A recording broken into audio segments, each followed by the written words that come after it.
அனைவருக்கும் வணக்கம். தனுசு ராசிக்காரர்களுக்கு உலகின் எந்த மூலையில் இருந்தாலும் தனது பகை கிரகத்தின் ஆட்சி வீட்டை விட்டு விலகக்கூடிய புதனின் பெயர்ச்சி காரணமாக இவை நடந்தே தீரும் என்று சொல்லக்கூடிய வகையில் எந்தெந்த நிகழ்வுகள் அமைந்துள்ளன. அதிலும் குறிப்பாக ராசியின் அதிபதியான குருவை சமகிரகமாக பார்க்கிறாருங்க.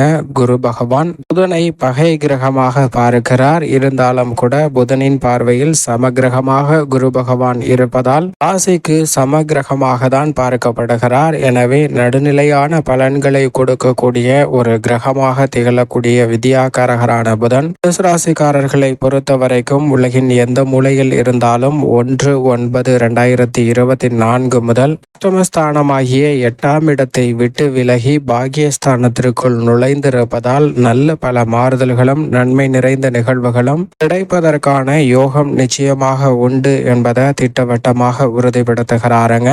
ஏனென்றால் ராசிக்கு 7 மற்றும் 9ஆம் இடத்தின் அதிபதியாக இருக்கிறார். சப்தமாதிபதியும் கர்மாதிபதியுமாக இருக்கக்கூடிய வித்யாகாரகரான புதன் 9ஆம் இடத்தில் நுழைந்திருப்பது பெரிய அளவில் வரவேற்கத்தக்க ஒரு அமைப்பாக பார்க்கப்படுகிறது. ஏனென்றால் பொதுவாக வித்யாகாரகரான புதனை பொறுத்த வரைக்கும் ஒருவருடைய ஜாதக அமைப்பில் 2, 5, 7, 9 மற்றும் 11 ஆகிய இடங்களில் நற்பலன்களை நிறைவாக அள்ளி கொடுப்பார். அதில் ஒரு இடமான பாக்கியஸ்தானமாகிய 9இல் அமர்வது நிச்சயமாக வரவேற்கத்தக்க ஒரு அமைப்பாக பார்க்கப்படுகிறது. ஏனென்றால் கடந்த சில மாதங்களாகவே அஷ்டமஸ்தானம் என்று சொல்லக்கூடிய 8ஆம் இடத்தில் நேர்கதியிலும் வக்ரம் பெற்றும் சஞ்சரித்து வந்த வித்யாகாரகரான புதனின் இந்த பெயர்ச்சி நிச்சயமாக தனுசு ராசிக்காரர்களுக்கு நல்ல மாறுதல்களை நிறைவாக பெற்று தருகிறது. ஏனென்றால் புதனை பொறுத்தவரை ஜென்மம், அஷ்டமம் போன்ற இடங்களில் பல்வேறு வகையான சிரமத்தை ஏற்படுத்துவார். அது மட்டுமல்லாது 3, 6, 10 ஆகிய இடங்களிலும் எதிர்பாராத சில சிரமங்கள் ஏற்படும். இதுபோன்ற இடங்களை தவிர்த்து தற்போது நிறைந்த நன்மை கொடுக்க கூடிய 9ஆம் இடமான பாக்கியஸ்தானத்திற்குள் நுழைந்திருப்பதால் பல்வேறு வகையான தடைகள் விலகி சிறப்பான வளர்ச்சியும் முன்னேற்றத்தையும் நிறைவாக பெறுவதற்கான முதன்மையான யோகம் நிச்சயமாக இந்த தருணத்தில் உண்டு. அது மட்டுமல்லாது தனது சப்தம பார்வையை தைரியஸ்தானம் என்று சொல்லக்கூடிய 3ஆம் இடத்தின் மீது செலுத்துகிறாருங்க. 3ஆம் இடத்தை வலுவாக பார்ப்பதால் பல்வேறு வகையான அதிரடியான நன்மை நிறைந்த விஷயங்கள் மிக சிறப்பாக கிடைப்பதற்கான யோகம் உண்டு. எந்த காரியத்தை கையில் எடுத்தாலும் வெற்றி பெறுவதற்கான முதன்மையான ஆற்றல் விரைந்து கிடைக்கக்கூடிய ஒரு தருணமாக அமைகிறது என்பதில் சந்தேகமே இல்லை. அது மட்டுமல்லாது பொதுவாகவே வித்யாகாரகரான புதன் அறிவுக்கு அதிபதியாகவும் வித்தைக்கு அதிபதியாகவும் பார்க்கப்படுகிறார். நவகிரகங்களில் நட்பு கொண்டாடக்கூடிய கிரகமாக இருப்பதால் அவர் இந்த தருணத்தில் பாக்கியஸ்தானத்திற்குள் நுழைந்திருப்பதால் பல்வேறு வகையான நன்மைகளை நிச்சயமாக தனுசு ராசிக்காரர்களுக்கு நிறைவாக கொடுக்க போகிறார். எனவே நன்மைகள் கிடைப்பதோடு மட்டுமல்லாது எதிர்பார்க்கக்கூடிய காரிய தடைகள் அனைத்தும் விலகுவதற்கான யோகம் உருவாகிறது. தனவரவு திருப்திகரமாக அமையும். எந்த விதமான காரியத்தை கையில் எடுத்தாலும் வெற்றி உண்டு. இல்லத்தில் பல்வேறு வகையான மங்களகரமான சுப நிகழ்வுகள் கைகூடும். குறிப்பாக அஷ்டமஸ்தானத்தை விட்டு விலகி இருப்பதால் எதிர்பார்ப்புகள் நிறைவேறுவதற்கான முதன்மையான யோகம் இந்த தருணத்தில் வலுவாக கிடைக்கிறதுங்க தனுசு ராசிக்காரர்களுக்கு. எனவே நீண்ட நாட்களாக எதிர்பார்க்கக்கூடிய ஒப்பந்தங்கள் இந்த தருணத்தில் விரைவாக மேற்கொள்வதற்கான வாய்ப்பு உண்டு. அரசியல் துறை ரீதியான ஒப்பந்தமாகவும் தொழில் ரீதியான பொருளாதார ரீதியான வளர்ச்சி ஒப்பந்தமாகவும் பலருக்கு அமைவதற்கான யோகம் இந்த தருணத்தில் வலுவாக உண்டு. திறமைக்கு அங்கீகாரம் கிடைக்கக்கூடிய வகையில் ஊதிய உயர்வு, பதவி உயர்வு உள்ளிட்ட பல எதிர்பார்ப்புகள் இந்த தருணத்தில் மிகவும் சிறப்பாக பூர்த்தியாவதற்கான யோகம் வலுவாக கிடைக்கிறது. அது மட்டுமல்லாது புதனின் பார்வை என்பது சனியின் மீது பதிகிறது. சனி 3ஆம் இடத்தில் வக்ரம் பெற்றிருக்கக்கூடிய இந்த வேளையில் அவரின் மீது புதன் பார்ப்பதால்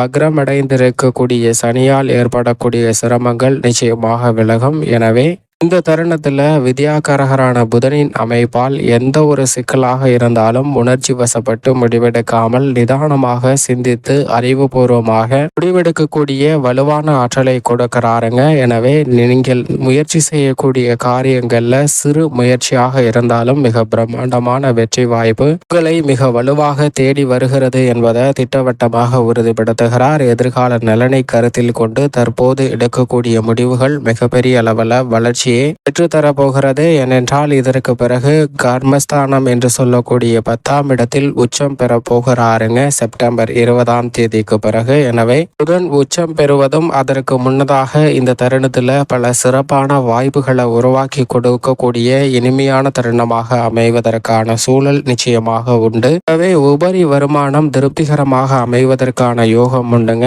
பல்வேறு வகையில கொடுக்கல் வாங்கலில் ஏற்பட்ட சிக்கல்கள் சீராகக்கூடிய ஒரு தருணமாகவும், நீங்கள் சந்தித்து வந்த பல்வேறு வகையான சிரமங்கள் தற்போது உங்களை விட்டு விலகுவதற்கான யோகம் உண்டு. வீட்டிற்கு தேவையான விலை உயர்ந்த பொருட்களை வாங்கி மகிழ்வதற்கான யோகம் கிடைக்கிறது.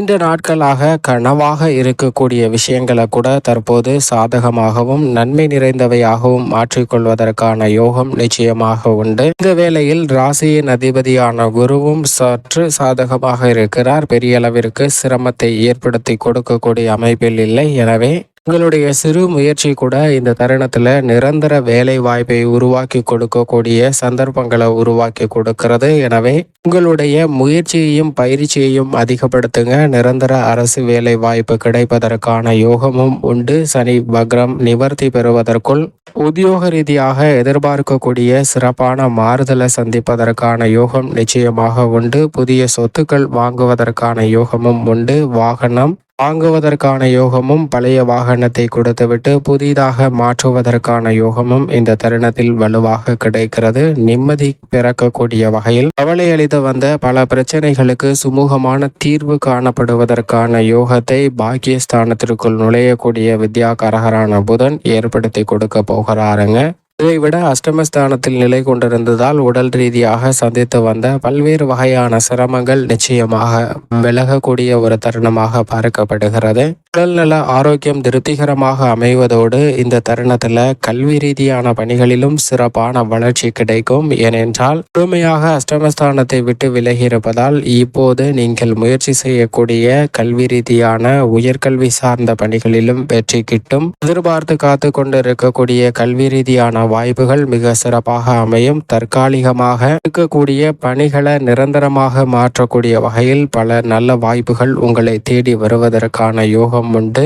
ஆனால் அதே சமயம் 3ஆம் நபர் தலையீட்டை மட்டும் அனுமதிக்க வேண்டாம். அதனால் சில ஏமாற்றங்களை சந்திப்பதற்கான சூழலும் உருவாகலாம். எனவே உங்களுடைய திறமைக்கு அங்கீகாரம் கிடைக்கும் என்பதில் உறுதியாக செயல்படுங்கள். நீங்கள் நினைப்பதை விட நல்ல மாறுதல் நிச்சயமாக கிடைக்கும். புதிய பொறுப்புகள் உங்களை தேடி வரும். அரசியல் சார்ந்த பணிகளில் பல்வேறு வகையான சிரமங்கள் உங்களை விட்டு விலகி நல்ல முன்னேற்ற வாய்ப்புகள் நிறைவாக கிடைப்பதற்கான யோகம் உண்டு. பகை உணர்ச்சி, சூழ்ச்சி போன்ற மறைமுகமாக இருந்து வந்த தொல்லைகளை தவிர்ப்பதற்கான வாய்ப்பை வித்யாகாரகரான புதன் ஏற்படுத்தி கொடுக்க போகிறாருங்க. ராசியின் அதிபதியும் மிக விரைவில் அங்கு வக்ரம் பெற போகிறார். எனவே இந்த தருணத்தில் சந்தித்து வரக்கூடிய கடன் சார்ந்த தொல்லைகள், மறைமுகமாக உங்களுக்கு எதிராக செயல்படக்கூடிய செயல்பாடுகள் போன்றவற்றை சிறப்பாக கையாளுவதற்கான வாய்ப்பு நிச்சயமாக உண்டு. கொடுக்கல் வாங்கல் பணிகளில் திருப்திகரமான சூழல் எட்டுவதற்கான வாய்ப்பை வலுவாக வித்யாகாரகரான புதன் ஏற்படுத்தி கொடுக்கிறாருங்க.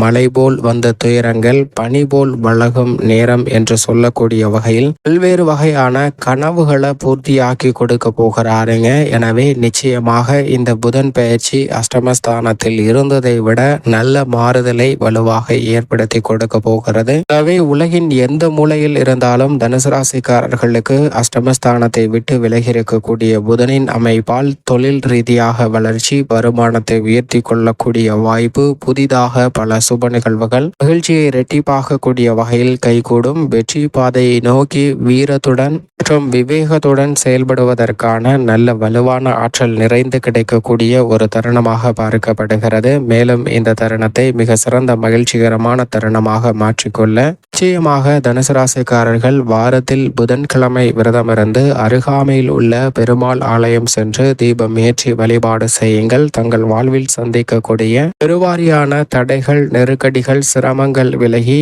தங்களுடைய வாழ்வில் மகிழ்ச்சியும் முன்னேற்றமும் நிறைவாக சந்திப்பதற்கான முதன்மையான யோகம் கிடைக்கும் என்பதில் துளியளவும் சந்தேகமே இல்லை. அதோடு மட்டுமல்லாது அன்றைய தினத்தில் மற்றவர்களின் பசியை தீர்க்கக்கூடிய வகையில் ஏதேனும் அன்னதான உதவி செய்யுங்கள். அப்படி செய்வதால் பல்வேறு வகையான சிரமங்கள் விலகி நல்ல வளர்ச்சியும் முன்னேற்றமும் சுபிட்சமும் நிறைவாக சந்திப்பதற்கான முதன்மையான யோகம் உங்களை தேடி வரும் என்பதில் சந்தேகமே இல்லை. தனுசு ராசிக்காரர்களுக்கு